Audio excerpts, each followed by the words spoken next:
بسم الله الرحمن الرحيم. يا صباح الخير على احلى ناس في الدنيا بجد. اللي مجربتش الصينيه دي فاتها كتير. شايفه شكل صابع الكفته عامل ازاي؟ بجد خطير. شايفه طريه ازاي؟ ده احنا نسميها كفته مطاطيه عشان هي طريه بجد خطيره. الله، شايفه شكلها عامل ازاي؟ حلوه في كل حاجه وخطيره في كل حاجه، سهله وبسيطه جدا. مش هتاخد منك ولا وقت ولا مجهود ولا وقفه كتير في المطبخ ولا كمان مواعين، وكمان اقتصادية. بجد الخضار فيها خطير. هتسيبي اللحمة كده وهتمسكي في الخضار. حلو جدا جدا.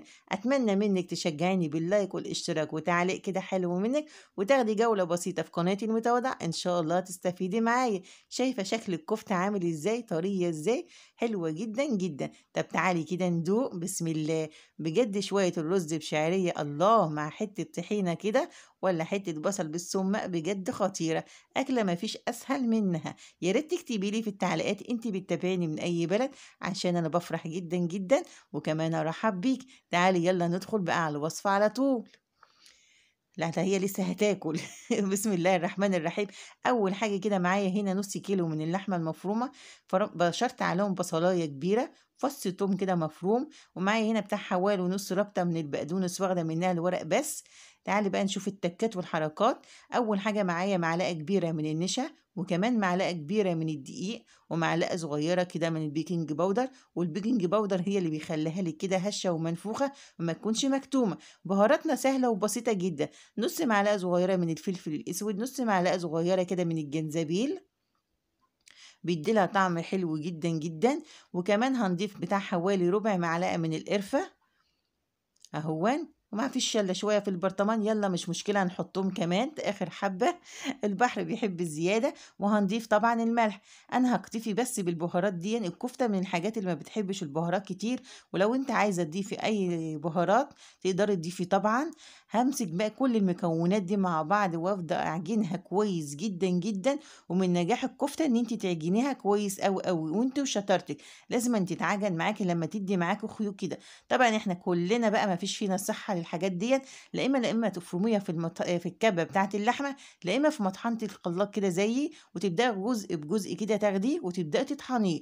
هتطحن وهتنعم معاكي وهتبقى حلوة جدا جدا. هتقلبيها كده مع بعض بقى كده شوية، ايوه لازم تبقى معاكي كده بالشكل اللي انت شايفاه. هتغطيها بعد كده تدخليها التلاجة. في نفس الصينية بقى اللي احنا نشتغل فيها، زي ما بقولك ما فيش مواعين كتير. معايا طماطم وبصل وفلفل الوان متقطع شرايح. وطبعا هنضيف هنا رشة من الملح ورشة من الفلفل الأسود. وكمان أنا ضفت هنا رشة صغيرة كده من البهارات اللحمة. هي دي البهارات اللي أنا استخدمتها. هتقلبي كل المكونات دي، مش عايزة أقولك بقى في التقليبة ده بس هتشم ريحتها بجد حلوة جدا جدا. يا تكات وحركات هتساوي الخضار كده. مع هنا بقى ايه الحاجة اللي هتخلي لك لون وطعم اللحمة حلو قوي. مع هنا طماطمتين كده أنا بشرتهم، ضفت عليهم شوية صغيرين من مية البصل، رشة من الملح ورشة من الفلفل الأسود. والتكاية اللي هتخلي لك صينية اللحمة دي زي السكر هم شوية سكر. أيوة أنا ضفت هنا شوية من السكر. هنقلب كل المكونات دي مع بعض دي. وده الخليط اللي احنا هندهن بيه وش الكفتة بتاعتنا، اللي هيدي لها لون حلو وطعم وريحة كمان كويسة جدا. هنجيب هنا العصيان بتاعت الشيش طاووق، ونبدأ كده ناخد حتة من اللحمة ونقلبها بين ايدينا الأول.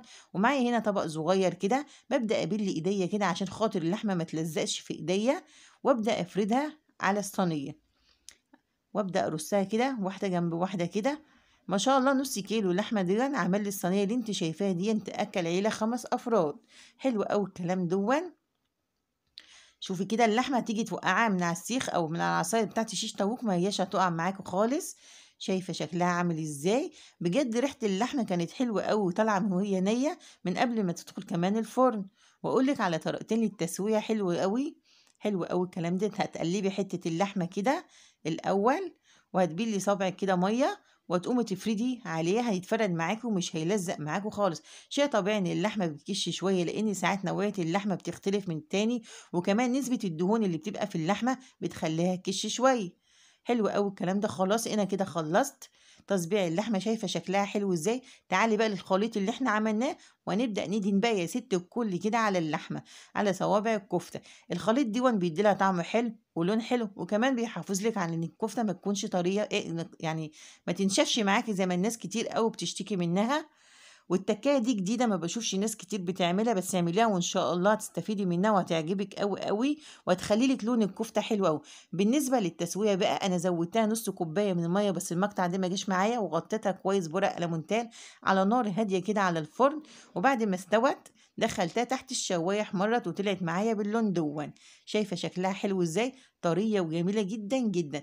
كفته مطاطيه، جربيها بالطريقه دي صدقيني طعمها وريحتها بجد خطيره، هتعجبك جدا جدا. شايفه لونها عامل ازاي؟ اشوفك بقى في فيديو جديد ان شاء الله، احيانا ربنا. والسلام عليكم ورحمه الله وبركاته.